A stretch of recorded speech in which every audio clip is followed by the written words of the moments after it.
L'entrega d'aquestes signatures jo crec que és molt important, ja que hi ha hagut un procés participatiu endegat pel mateix Ajuntament, per tant el districte, i finançat pel propi patronat promotor d'aquest hotel. Creiem que ha sigut un procés participatiu on la participació venia condicionada per una invariable que era que no es podia dir no a l'hotel. No obstant, la gent que hi ha participat, en tots els col·lectius, en tots els tallers, tothom es manifestava en contra de l'hotel. Per tant, aquest invariable va fer que nosaltres, Veïns en Defensa i Associació de Veïns Casc Antic, ens retiréssim del mateix.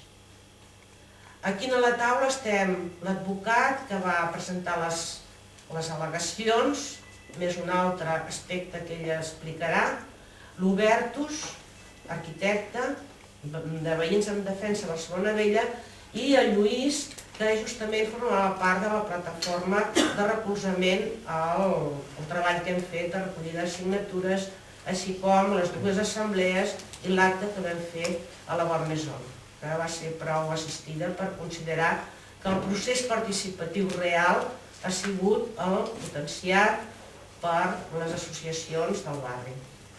Res més. Buen día. Quería decir alguna cosa. Primero que nos hemos enterado por la prensa de que existe ya un nuevo proyecto, un proyecto no consensuado, un proyecto hecho bajo mano, un proyecto hecho al fin y al cabo sin la participación ciudadana de la cual Barcelona habla tanto.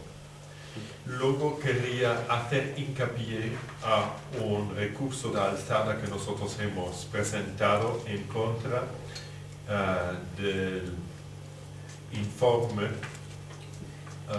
de la Dirección General del Patrimonio Cultural de la Generalitat de Cataluña. Si os acordáis, en principio esto fue celebrado como un gran logro, que en parte lo es porque denega la descatalogación total de los edificios 13 bis y 15 del carré Sant Termesal, pero por otro lado informa favorablemente del cambio de calificación urbanística propuesta para colocar ahí un hotel, cosa que ya para empezar para nosotros nos extralimita las competencias que tiene la Dirección General de Patrimonio Cultural. Ellos no tienen por qué entrar en usos, solamente tienen que decir si un uso es compatible o no con la conservación del patrimonio. No entiendo como arquitecto cómo tienen que ellos decir que sí, que un uso hotelero se puede hacer. Esto no es su función. Considerem també en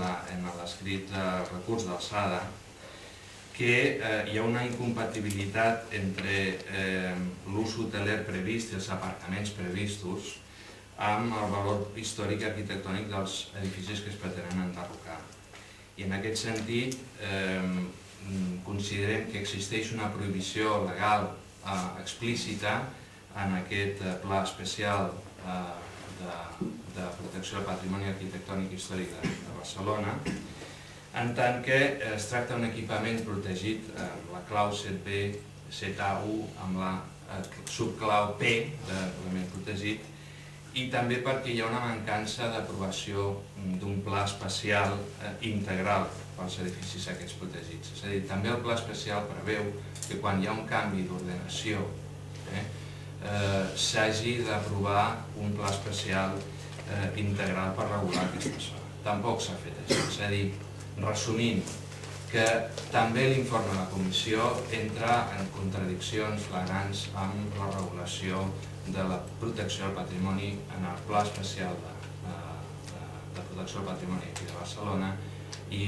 en definitiva, considerem que també és un acord improcedent en dret i per això hem recorregut en alçada i pensem anar endavant per demanar la protecció integral dels edificis protegits, és a dir, no només de les façanes, sinó també de l'interior i també impugnar aquest canvi d'ús dels equipaments a ús hoteler residencial.